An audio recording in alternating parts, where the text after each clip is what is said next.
Take a slow breath in and out. Let your shoulders drop. Now picture this. You're in a meeting. You can feel something isn't right with the product. Users hesitate. Support tickets repeat the same confusion.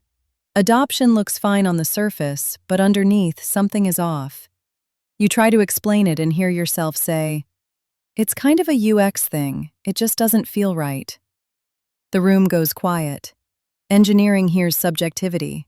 Leadership hears nice to have. Sales hears not urgent. And your insight dies in the meeting. Or the opposite, you bring charts, funnels, metrics, but still, nothing changes. Because numbers tell you what's happening, not why people behave this way.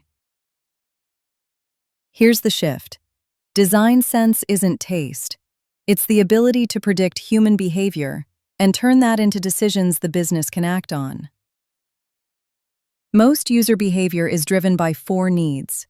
Some users want to feel competent, progress, feedback, mastery. Some want control, transparency, choice, autonomy. Some want connection, shared context, collaboration, belonging. Some want efficiency, less effort, fewer steps, faster outcomes. When people abandon your product, it's often not because features are missing.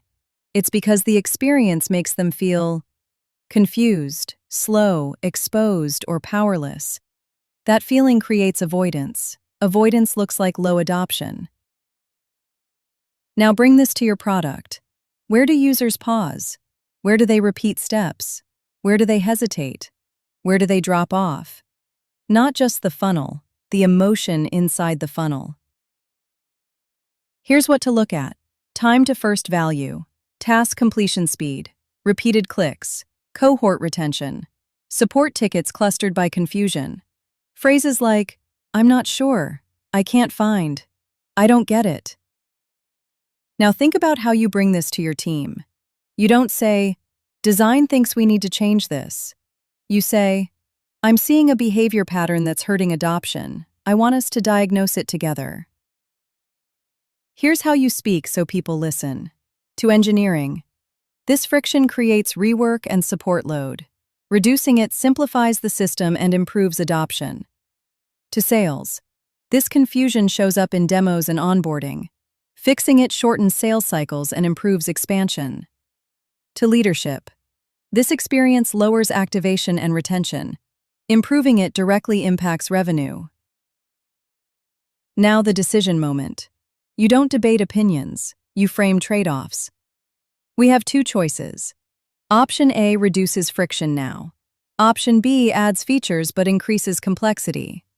Based on retention goals, I recommend option A. Here are phrases you can use, exactly as they are. Instead of, "It doesn't feel right," say, "This experience creates uncertainty at a key decision point, and that's why users drop." Instead of, "Users don't like it," say, "Users are losing confidence here, and that's reducing adoption." Instead of, "We need a redesign," say, "We need to reduce cognitive load so users reach value faster." Instead of, "This is better UX," say, "This improves activation and retention by removing a behavior blocker." Instead of, "Trust me," say, "Here's the behavior data and here's how we'll measure success." Now picture execution. You test intentionally. One version improves clarity, one increases control, one reduces steps, one strengthens collaboration. You let behavior decide. And now the shift happens. Your intuition becomes a hypothesis. Your hypothesis becomes a test. Your test becomes a decision. Your decision becomes business impact. Take one breath in and out, and let this settle. I don't choose between intuition and data. I translate intuition into action.